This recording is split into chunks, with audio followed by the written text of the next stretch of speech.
नमस्कार, मैं शालिनी शाक्य और आप देख रहे हैं SPN 9 न्यूज।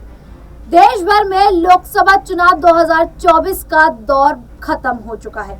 यहाँ पर अब कुछ ही दिनों में नई सरकार भी आने वाली है, लेकिन इस बार जनता ने कुछ बड़ा खेला कर दिया, क्योंकि यहाँ पर यह कहा जा सकता है कि जनता ने ना तो पूर्ण बहुमत NDA गठबंधन को दिया और ना ही पूर्ण बहुमत इंडिया गठबंधन को दिया।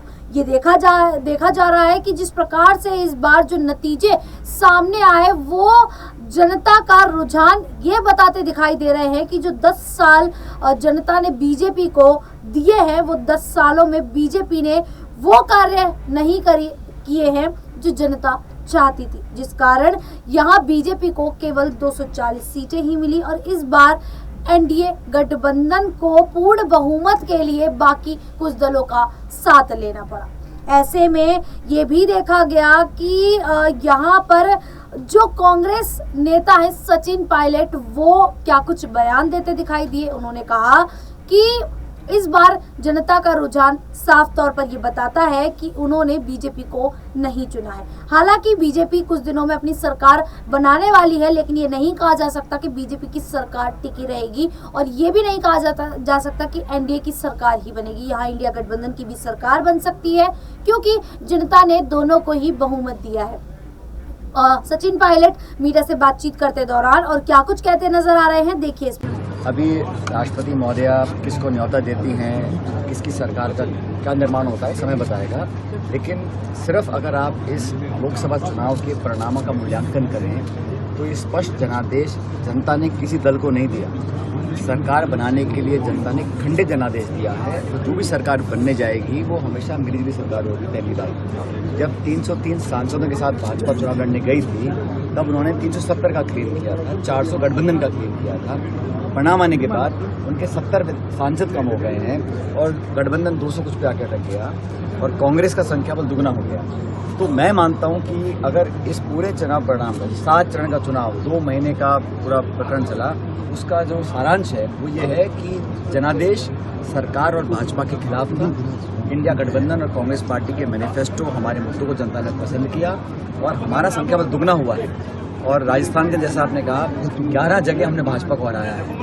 हमने, हमारे सहयोगी दलों ने मिलकर 11 जगह, उस जगह जहां पर 4 महीने पहले भाजपा की सरकार बनी थी तो डबल इंजन फेल हुआ जयपुर में, डबल इंजन फेल हुआ लखनऊ में, डबल इंजन फेल हुआ हरियाणा के अंदर। और हर जगह कांग्रेस और साथियों को, हमको जनता ने समर्थन इसलिए दिया क्योंकि मुझे लगता है कि हमने सही मुद्दों की बात की। अब भाजपा बात करती थी मंदिर, मस्जिद, मंगलसूत्र की और हिंदू मुसलमान की, हम बात करते थे MSP पे कानून बनाने की, रोजगार की, निवेश की, महंगाई की, बेरोजगारी की। जनता ने हमारी बातों को स्वीकार किया और राजस्थान के अंदर जो परिणाम आए हैं वो पहले से बहुत बेहतर है और मुझे लगता है संतोषजनक भी काफ़ी हद तक। हम उम्मीद करते थे कि हम भाजपा से ज़्यादा सीटें जीतेंगे, लेकिन हमारे उम्मीदवारों का चयन, हमारा चुनाव, हमारा कैंपेन और नेताओं और कार्यकर्ताओं की एकजुटता, इस पूरे राजस्थान के चुनाव का जो श्रेय अगर जाता है किसी को तो हमारी कांग्रेस पार्टी के कार्यकर्ताओं को जाता है, जो भीषण गर्मी में बूथों में डटे रहे, प्रलोभन, दबाव, हर तरह का प्रतिशोध की भावना से सरकार प्रशासन ने काम किया। उसके बावजूद हमको जिताकर भेजा। हमारे सारे उम्मीदवार जीतकर आए हैं, वो सब सदन में बैठकर राजस्थान के हितों के लिए संघर्ष कर रहे हैं। सचिन पायलट जालौर नहीं आए तो क्या उसकी वजह हो सकती है? वैभव गहलोत क्या? मैंने कहा ना, जो जहां हम नहीं जीते हैं वहां अगली बार मेहनत कर और जीतेंगे। और जहां, जैसे आपने इस लोकसभा क्षेत्र की बात करी है, यहाँ पर हम लोग क्यों हारे उसके बारे में विस्तृत जो स्टेटमेंट है वो अशोक गहलोत जी बता ही चुके हैं। लेकिन फिर भी मुझे लगता है कि अब मेहनत करेंगे तो जहां हम इस बार नहीं जीत पाए हैं अगली बार वहां भी जीतेंगे। कल आपने कहा था कि उनको कहीं और शिफ्ट करेंगे, तो मैंने कहा कि हम सब जो कांग्रेस कार्यकर्ता हैं, हार जीत राजनीति का एक उतार चढ़ाव है, लेकिन ये बात आप मानेंगे कि राजस्थान कांग्रेस के अंदर जो एकजुटता और जो जनता के बीच हम लोगों ने संघर्ष किया, 5 महीने के बाद उलटफेर जो हुआ है, ये संभव नहीं था अगर सब नेता मिलकर काम नहीं करते। और इसका श्रेय मैं तो शुद्ध रूप से कार्यकर्ताओं को देना चाहता हूँ। पूर्व में राजस्थान में जिस तरीके से कांग्रेस ने अपना परचम लहराया है, मारवाड़ और मेवाड़ में कहीं न कहीं कांग्रेस कमजोर दिखाई दे, ऐसे में आप क्या सचिन पायलट ज्यादा मेहनत करेंगे मारवाड़ और भाई हमने सबने मेहनत करी है और किसी एक व्यक्ति के मेहनत से कोई परिणाम नहीं आते हैं। पूरी टीम पूरा संगठन लगता है तभी कोई परिणाम आते हैं।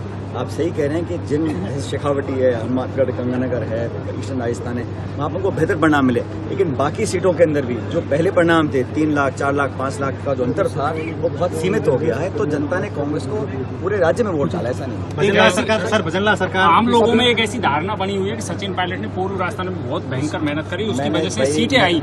ऐसे में आप सचिन पायलट का कांग्रेस में बहुत बड़ा कद बढ़ गया ऐसा है। कोई हम सब लोग पार्टी के दिशा निर्देश पर काम करते हैं, जिसकी जहाँ जरूरत होती है उसकी उपयोगिता के हिसाब से उसको जिम्मेदारी दी जाती है। मुझे जहाँ काम करने को दिया, हरीश जी को पंजाब में काम करने को दिया, वहाँ हम 7 सीट जीत कर आए हैं। वहाँ पे आप विरोधी साथी क्या क्या बोलते थे, लेकिन वहाँ पर भी हम 7 सीट जीते हैं और हरियाणा में 5 सीट जीते हैं। राजस्थान में हम 8 जमा 3 11 जीते हैं। तो जिस व्यक्ति की संगठन में जहाँ जिम्मेदारी दी जाती है उसको निभाते हैं। और मुझे जहाँ जहाँ उम्मीदवार ने बुलाया, जिस उम्मीदवार ने बुलाया, जिस प्रदेश में बुलाया, पार्टी ने जहाँ मुझे भेजा वहाँ जाके हमने काम किया। भविष्य में पार्टी जो भी आदेश देगी उसको हम निभाएंगे। सर, तो आपने देखा कि किस प्रकार से सचिन पायलट ये कहते दिखाई दे रहे हैं कि बीजेपी की इस बार काफी बड़ी हार हुई है। जहां पहले बीजेपी 370 लगभग सीटें जीतकर सत्ता में आई थी, तो इस बार 370 छोड़िए और 400 पार का नारा भी छोड़ दीजिए, यहां बीजेपी 300 पार भी नहीं कर पाई है।